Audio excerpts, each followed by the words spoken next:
Buenos Aires ne répond plus, épisode 1. Bonjour, bonjour, oh buenos días, como debería decir. En effet, nous sommes à l'aéroport de Buenos Aires, sur le sol argentin. Il est 9h17 local time, 14 heures de vol depuis Paris, 14 heures pendant lesquelles j'ai pu repenser. Voyage que j'avais fait ici déjà en 2003, où j'avais su apprécier la richesse du pays, dans ses paysages ou dans ses assiettes, la finesse du design et des relations que même en très peu de temps on arrive à construire avec les Argentins.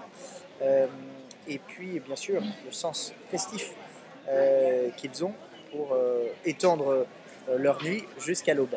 Je vais rejoindre dans quelques instants Laurent.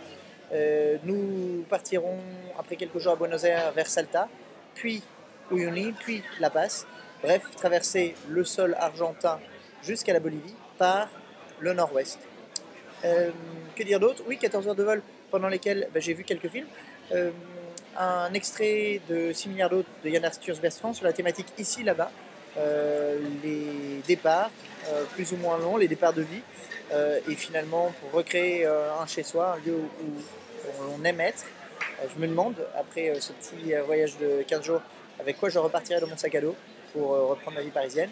Et puis un film sur les aventures de Jean Mermoz, qui dans les années 20-30 a accompli les exploits aériens comme la traversée de l'Europe vers l'Amérique latine en avion, le premier à avoir ouvert cette voie pour l'aéropostale. Bref, un voyage qui a le goût d'aventure à un moment où on parle de grippe porcine et de dingue.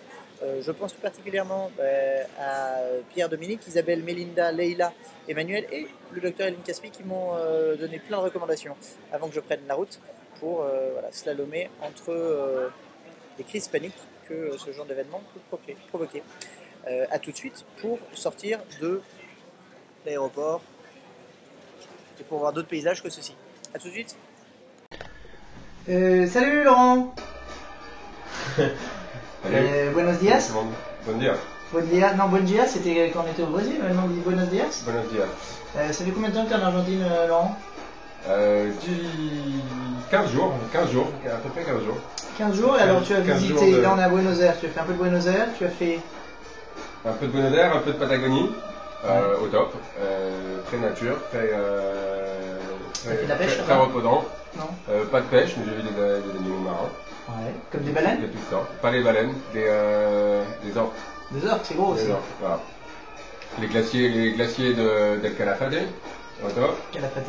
Et puis Ushuaia, la ville la plus australienne du monde. Donc tu as fait le sud. Exactement. On se rejoint à Buenos Aires pour aller vers le nord. On reste 3-4 jours à Buenos Aires, on essaye de profiter de la ville, et puis on part vers le nord de l'Argentine. Et alors là nous sommes dans une petite chambre d'hôtel. Disons que tu as vu comme je fais bien le tour. Et avec une musique entraînante qui est celle de la Boca, puisque ce soir nous allons voir un match de la Boca. Donc à la Bombonera, c'est ça le nom du stade. La Bombonera qui est le lieu mythique où jouait la Mano de Dios, Maradona. Hein. Ouais.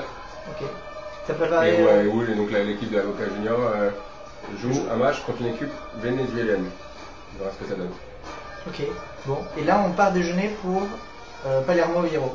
Exactement. Notre hôtel est à Recoleta et on part vers Palermo pour marcher dans les rues.